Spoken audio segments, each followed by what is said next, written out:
Good morning, Yellow Jacket Nation. Sean and I are sitting here with our recovery coffees this morning. Didn't want to come to you live last night. Well, we did. Had our live stream last night.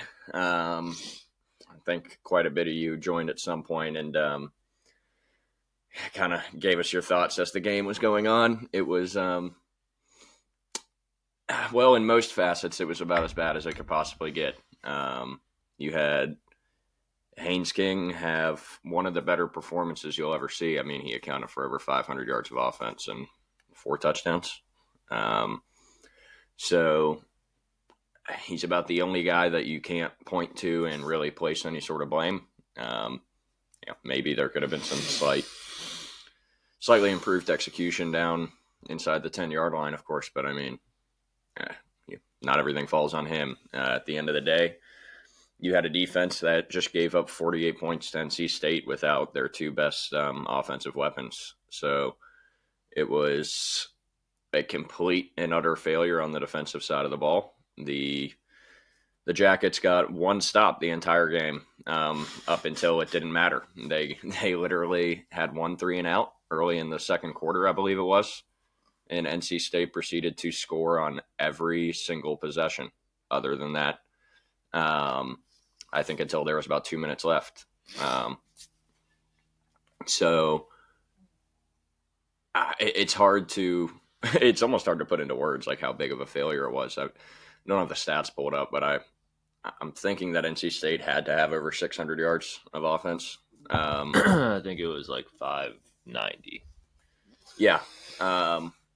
The defense was just a wet napkin out there. I mean, not a single person on that side of the ball decided to show up and play a football game on Saturday. There was no pressure. Anytime Bailey threw it up, there was no one within 10 yards of his receiver that he was targeting. So,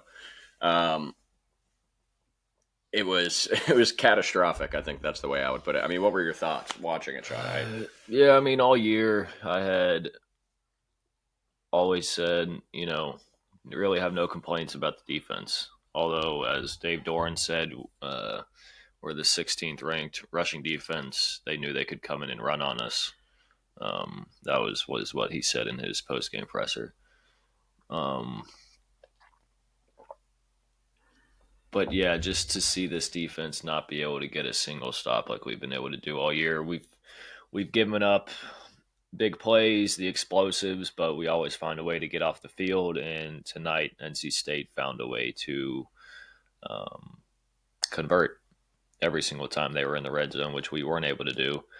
And just watching the game, you felt like after our first offensive drive that, this would be a game we'd be able to overcome. The defense would be able to make a few stops, and we'd be able to, run away with the game kind of pretty handedly. And then as the first half continues on, the defense just continues to seem more inept and have no idea where they're at in coverage. No pass rush, which has been a problem all year. And Amari Harvey and Jai Gilmore out showed to be massively overwhelming for this defense. There's really no words for how bad the defense played, and for Haynes to have one of his best games as a Jacket. And lose by 2 scores. You didn't even lose by a field goal. You lost by 2 scores. And this might have been the best game that Haynes has had since he's been here. At this point now, you could argue that literally his 2 best games as a Georgia Tech Yellow Jacket have been losses. And we've been streaming both of them. So I guess you can thank us for that. That won't ever happen. I will never stream another game, a night game. Yeah, here. At least not here, man. Maybe if we find ourselves at your place or something one time, we'll give it another shot for a night game. But yeah, it's it really is. Even today, I mean, I didn't want to do a reaction last night because I was a little bit in shock of what we had just watched, and even this morning, I still can't really comprehend just how inept the defense was. I mean, as Sean said, you kind of expect, they went down, straight down the field, score. You think, okay, that was ugly. Maybe it's a scripted drive. And then Tech comes out, 4 plays, touchdown. And as Sean said, it's like, okay, maybe it's like a little bit of a back and forth shootout in the first half, and then we pull away in the second half. Defense makes some adjustments, and you start to take over the game a little bit. Instead, it was almost as if we went into halftime and the defense was like, well, we're doing everything we can, and came out and just did more of the same in the second half. And I mean, just got torched. I mean, there was no resistance. Whatever NC State wanted to do, they did. And it was just the basics, man. Yeah, We missed we tackles. couldn't tackle. Every single time we made first contact with the running back, he got 4 or 5 more yards out of it. Yep, every single time. I don't know if we didn't just completely miss the tackle, we were on his back for another 5 yards. I mean, it was every aspect of the defense tonight was. I mean, it was obviously the worst we've seen all year. It's the most points we've given up all year, and you're doing this against, like Ryan cited, without Smothers and Jolly. And CJ Bailey, who's probably just fake limping because when he's running, it has. Oh, yeah, he's completely fine during the play, and then he's like mid celebration, and he's like, oh, wait, I'm supposed to be hurt. Yeah. Oh. Whatever, I don't care. He can do whatever he wants because he just shit all over you. So, yeah, I mean, I don't even really need to pull up the stats because my eyes saw it. How do you feel about some of the Key's calls? Oh, thank you for bringing that up. Key is equally complicit in this loss. I mean, the decision making at the end of the half and at the start of the second half was disgusting to me. I mean, it was so. It was playing not to lose instead of playing to win is what it was. It was, well, let's just get a field goal here and cut it at the end of half and cut the lead from 4-1. And then we get the ball coming out. It's like, what do you stand to gain from that? When it's a 54-yard field goal in 48-degree weather, I don't know what the wind is like, but in front of 60,000, however many they have, just rabid fans. No. Burrow almost made it. He did. He had the leg, and he just missed it. But that is such a low percentage play. It is so low percentage. I'm not positive about this, but I can almost guarantee you that punting would have been preferable, if you're looking at the numbers, would have been preferable to kicking a field goal. And keep in mind that entire first half, you were shredding their defense. It was 4th and 5. Why are you not going for it? What told you that you were going to be incapable of picking up 5 yards against that defense? It makes absolutely no sense whatsoever. So at a bare minimum, it's a 6-point swing because your Swiss cheese of a defense just lets them go right down the field. Almost score a touchdown. During the live stream, I was like, watch this. Next play, you might as well go ahead and get some snacks and go to the bathroom because they're scoring right here. And Bailey overthrew his guy by about 6 inches, wide open in the end zone. They settle for a field goal. That's a 6-point swing. You could argue it's almost a 10-point swing because of the way our offense was moving the ball. They had plenty of time to go score a touchdown. So disgusting there. And then he does the exact same thing to start the second half. You go right down the field. You have, oh my God, you have 1st and goal from the 3. Get stuffed on 1st, 2nd, 3rd. And then on 4th and goal from the 1-yard line, you get a false start. It backs you up to the 6.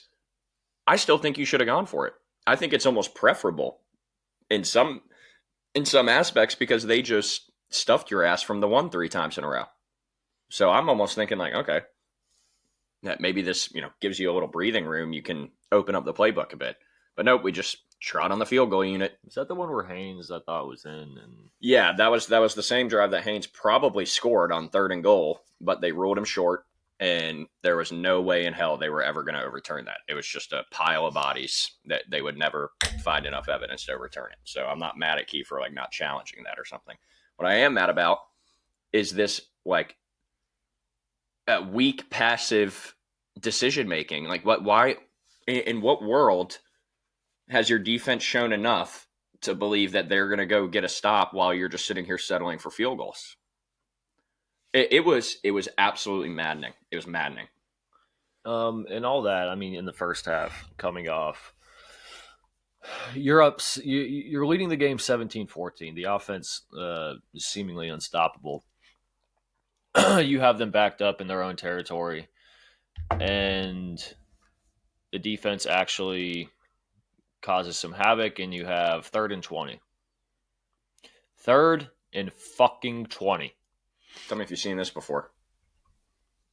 Basically, the exact same play against Duke, where we bring a corner blitz. He blitzes at the center's ass, keeps no contain. And what do you know? CJ Bailey scrambles out of the pocket to the right. Of course, he doesn't run because there is a dude wide open down the field and converts probably a 40-yard pass. Yeah. And obviously they go down, score a touchdown, and I think that's just probably one of the biggest turning points of the game. Every single week, our defense finds a way to give up the long ball on just an inexcusable 3rd down. It continues to blow my mind. And someone said it last night. We really just don't have the talent on defense. I mean, we have pieces here and there, but in recruiting, that has to be the point of emphasis. The offense is more than lethal, more than capable of scoring tons of points, and we truly just do not have the talent, especially on the defensive line. Well, it's a lack of athleticism. It really is, especially at the linebacker position. We can't run with guys, especially when we're trying to play man coverage. The little we do play man coverage, and just too much cover too, man. It's awful. And Blake better have come to Jesus. I mean, it's like Sean was alluding to. I mean, it was extremely evident last night when you're playing a team that's down their top 2 skill positions and they can come out and just whoop your ass like that and just run away from you, break through tackles. I mean, it was fundamental football that we were just failing grossly at. And I was saying it last night, and I don't know that I necessarily feel any different this morning. It's like, where do you go from here? Like, what is there to even look at? It's like, okay, so basically we have to figure out how to massively improve in every single aspect on that side of the ball. It's not like you got torched, it's not like you had one corner getting torched or just the linebacker room getting targeted over the middle all game. It was like every single aspect of it was whatever they wanted. It was whatever they wanted. And that's why they scored on every single possession except for one. The only thing holding hope is you're going into a bye week. Yeah. Now, you do still have everything in front of you, I think. I mean, with the ACC tiebreaker and everything now, I have no idea how this is going to shake out with as far as common opponents between the 5 teams with 1 loss now. But you play Pitt. Yeah, you're gonna have to. I mean, you got to play perfect, and if we lose to Pitt, then it's just another year of hope we beat Georgia, and that's all our season amounts to. Yep. But you're going to a bye week. Hopefully Amari's back. Hopefully Gilmore's back against BC, but they played a tighter game than I thought they would against Notre Dame. And look, man, it's maybe this is what we needed. Obviously, this is not what we want to see. Obviously, we want to have the perfect season, and but we know we do it every year. We always drop one of these games, and I didn't think it'd be a game where our offense played so great, other than those few drives in the red zone. Didn't think we'd have to play perfect on offense to win this game.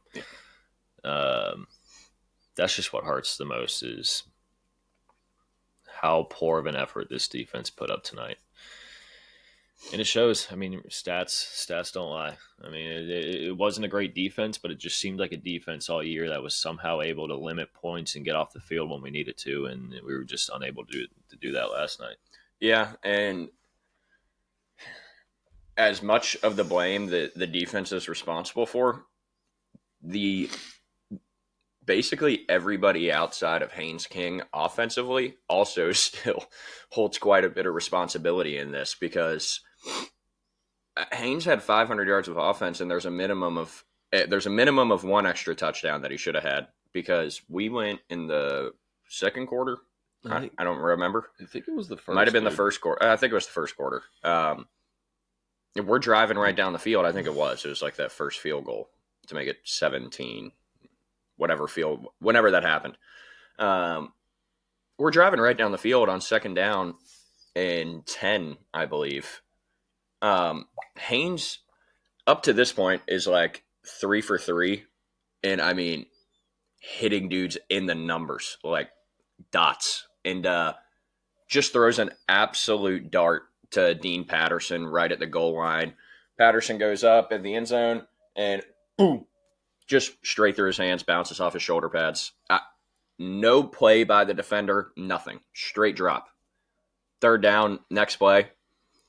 Jordan Allen is wide open running across the middle of the field. Haynes just hits him right in the hands, straight through him. Back to back, two of the worst drops you'll ever see. Drive stagnates. And that seemed to be like the story of the night. I mean, Haynes, later in the game, and I think it was the third quarter, you've got Haynes throwing an absolute dime down the field. It's like a 69-yard play to Eric Rivers.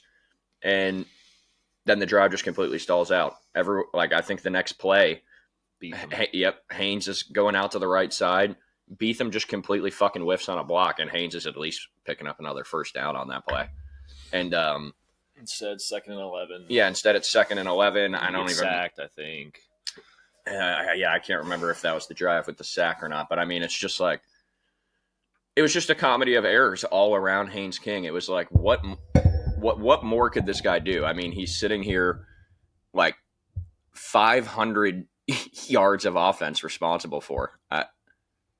You can't ask anything more out of a guy. I mean, this guy comes out here every week. I mean, this should have been his Heisman game.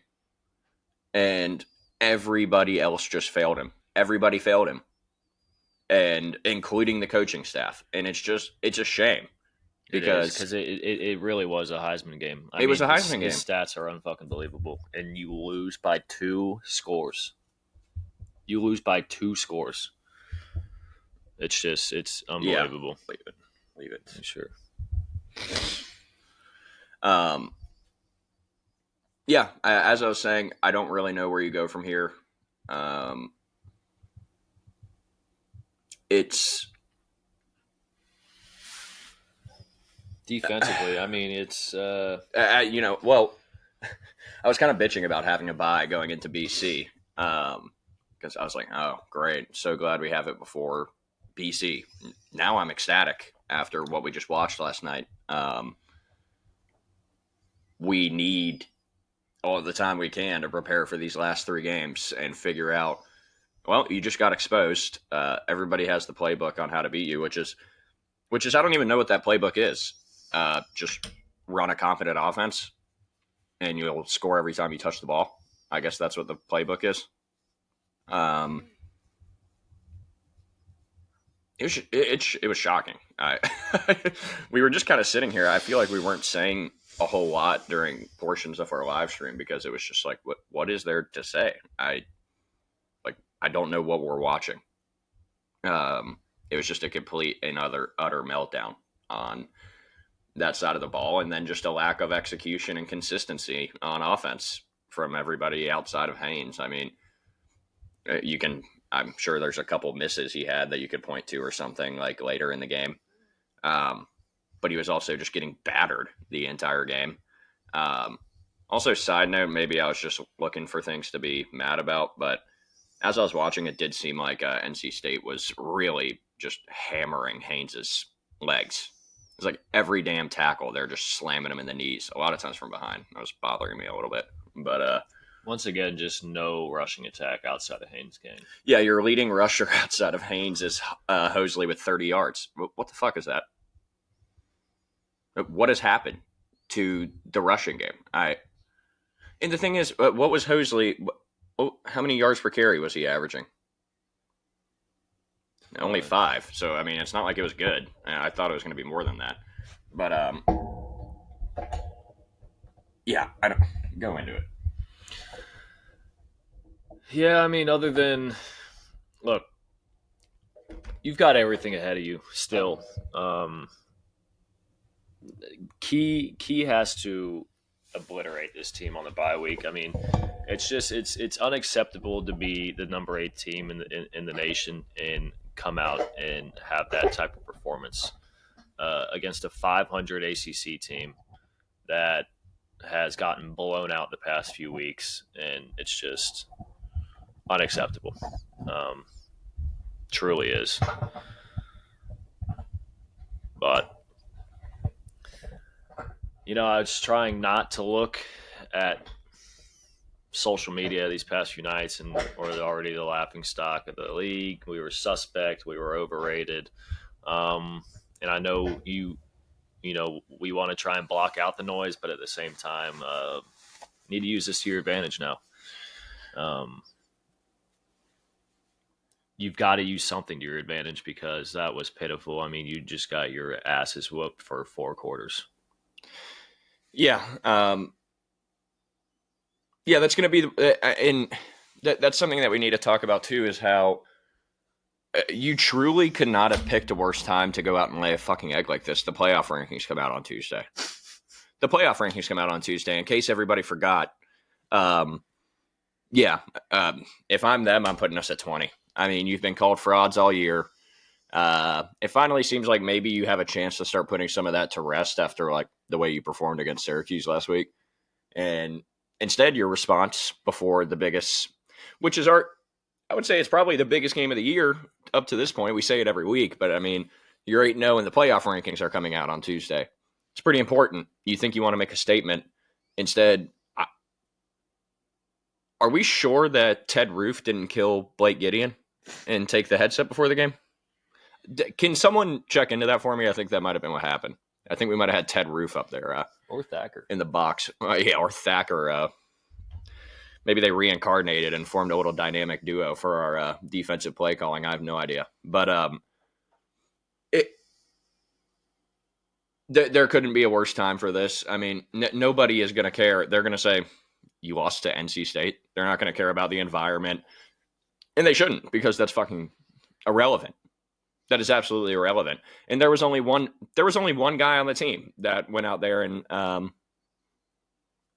played up to the moment and seemed ready for it. Everyone else was shitting in their pants for 4 quarters. And the rankings are going to reflect that. I mean, you'll be lucky if you're 18th, 17th. Lucky. Because you just lost by 2 scores. They didn't beat you on a fucking Hail Mary. They dominated you. Dominated. And your ranking is going to reflect that now. I know the AP isn't supposed to weigh into what the College Football Playoff Committee says, but I'm sure it's going to end up being pretty damn similar. So unless the Playoff Committee had you sitting at 3 in their own personal rankings or something before that loss, there's not a shot in hell you're in the top 12. You'll be... No. I don't know. We'll have to see. But it's... That's the problem losing this late in the year. I mean, it just does you no good. Yeah, you're always better off pulling an Alabama and getting your doors blown off by Florida State first game of the season and then dominating the rest of the year.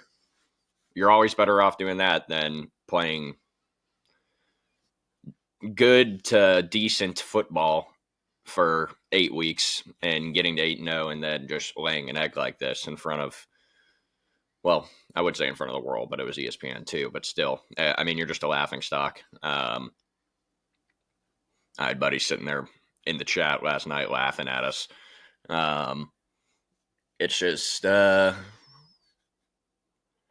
don't know. I'm just kind of sitting here this morning scratching my head trying to think of what you do to improve, and I don't know that, at least right now, it's hard to think of what that is, because I don't. It's everything. It's literally everything. You got beaten all phases of the game yesterday, and the score reflected that. You lost by 2 scores to NC State. It's about as bad as it gets. I mean, the only reason it wasn't worse is because Haynes King literally had a Heisman game. That's the only reason. I think we've hit everything. I mean, I don't really know what else there is to touch. You got everything ahead of you. Now we get to sulk for 2 weeks. Us as fans, players better get their head out of their ass and be ready for Boston College. Yeah, I think that's all you can do at this point. I think depending on how the team decides to respond to this, it could be beneficial having the bye week. I like to believe that Key is not going to allow them to sit there and dwell on this, and they're just going to go and get back to work. And I just don't know. I'm actually hoping that since it's a bye week, we might get to have a press conference with the coordinators and see what Gideon has to say about that. But yeah, I mean, I think we've kind of touched on it. It was just a complete failure in all 3 phases by everybody outside of one man, and that's really all there is to it. The score reflected that. Tech got destroyed. Shout out to NC State. I mean, they came out and just executed and did what they had to do, and they bowed up when they needed to in the red zone. They basically did what we typically do. I mean, it was just complete bend but don't break from them. They still gave up 36 points, but they got some big stops, forced field goals, and then their offense did whatever they wanted. Yeah, and it's not like we were turning the ball over and giving them great field position. Nope. They just drove down our throats the entire game. So Yep. So it was ugly, and we'll just have to see how the team responds. As Sean said, you've still got everything in front of you. I believe when they showed last night, you were still third. I think you were third behind Pitt or something in the ACC standings. So if you beat them, then you jump them, obviously. But that's basically what it's coming down to. I mean, you either have to win out the ACC, your next 2 ACC games, and play in Charlotte, or you've got to, if you lose one of the next, you got to beat Georgia and pray if you want your season to go any further. So you've just complicated the path quite a bit. Season's certainly not over, and it's all just going to come down to how the team responds. So we'll be back with y'all this week. Have some videos coming up that we've been thinking about. Might be setting something up with a few other people, so we'll see. You guys will see when those videos drop, if and when they do. But yeah, unfortunately, I was really looking forward to going into this bye week. Excited, talking about the potential for, how far we can go, and now it's like, can we make it to XYZ? Conversation has changed quite a bit after last night. I don't really have anything else to say. Do you? Nope, that's basically it. Still, always, forever, go Jackets.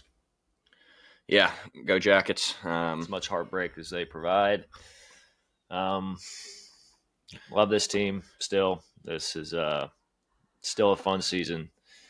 One we won't forget, but yeah. Hey, we're here. We're eating crow. We were predicting blowouts. I'm going to need you to come in on Sunday. If you know, you know. That's all I got, man. Go Jackets. to hell with them. To hell with them.